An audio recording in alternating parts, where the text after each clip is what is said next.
ആവേശം നിറഞ്ഞ മത്സരങ്ങളുടെയും അതേപോലെ തന്നെ ആവേശം നിറഞ്ഞ സാഹിത്യോത്സവ സ്കോർ ബോർഡുകളുടെയും ഇടമാണ്. എന്നാൽ തികച്ചും വ്യത്യസ്തമായ കാഴ്ചകൾ കൂടി പലപ്പോഴും സാഹിത്യോത്സവിൽ വിരുന്നെത്താറുണ്ട്. ഇത്തവണ മക്ക സാഹിത്യോത്സവിൽ നമ്മൾ പരിചയപ്പെടാൻ പോകുന്നത് കുറച്ച് പൂക്കൾ മനുഷ്യരെയാണ്. നമ്മുടെ കൂടെയുള്ളത് ജിസാൽ നിന്ന് സാഹിത്യോത്സവിനെ വളരെ ആവേശപൂർവ്വം കൊണ്ടാടി നമ്മുടെ മത്സരാർത്ഥികളിലൂടെ സപ്പോർട്ടിനായി എത്തിയിട്ടുള്ള ജിസാലിലെ പൗരപ്രമുഖരും സംഘടനാ അവരോട് തന്നെ നമുക്ക് ചോദിച്ചറിയാം. തികച്ചും വ്യത്യസ്തമായ ഒരു ട്രഡീഷനാണ്, അധികമാർക്കും അറിയാത്തതുമാണ്. നമ്മുടെ നാട്ടിലൊക്കെ പലപ്പോഴും പൂക്കള് സ്ഥിരമായി കടയിൽ ഉപയോഗിക്കുന്ന ഒരു സംവിധാനം ഇല്ല. പക്ഷെ സൗദി അറേബ്യയിൽ വിവിധ സ്ഥലങ്ങളിൽ ഇങ്ങനെ കാണാറുണ്ട്. പ്രത്യേകിച്ച് നമ്മുടെ ജിസാൻ പ്രവിശ്യകളിലെ ഫീഫ മലനിരകളിൽ താമസിക്കുന്ന, അതേപോലെ തന്നെ നമ്മുടെ അസീറിലെ ചില സ്ഥലങ്ങൾ കാണാറുണ്ട്. ഈ ഒരു ട്രഡീഷനുമായി ഇരുന്നെത്തിയത് വളരെ സന്തോഷം തോന്നുന്നു, ഗൗരവം കൊടുക്കുന്ന ഒരു കാഴ്ചയാണ്. എന്താണ് പറയാനുള്ളത്?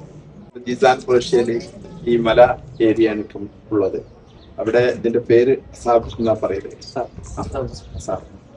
പിന്നെ ഇത് ഈ മല ഏരിയയിലെ ആളുകളൊക്കെ ഉപയോഗിക്കുന്ന സ്ഥിരം ഉപയോഗിക്കും.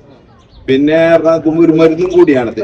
തലക്ക് നല്ല തണുപ്പും ഇതെല്ലാം കൊടുത്തത്. അങ്ങനത്തെയുള്ള ചെടികളും പൂക്കളും ഒക്കെ അതല്ല. പിന്നെ ഇവിടെ 1993 ഞാൻ ജിസാനിൽ വരും.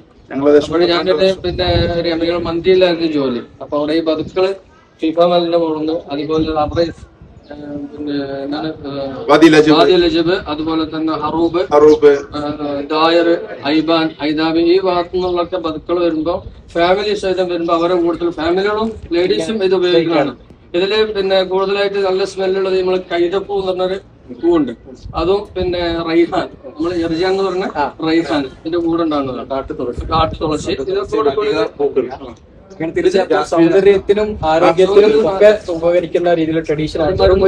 ഒരു ഉപരി ഒരു പോസിറ്റീവ് വ്യത്യസ്തമായ ഈ കാഴ്ചകൾ നമ്മൾ പങ്കുവച്ച ജിസാൻ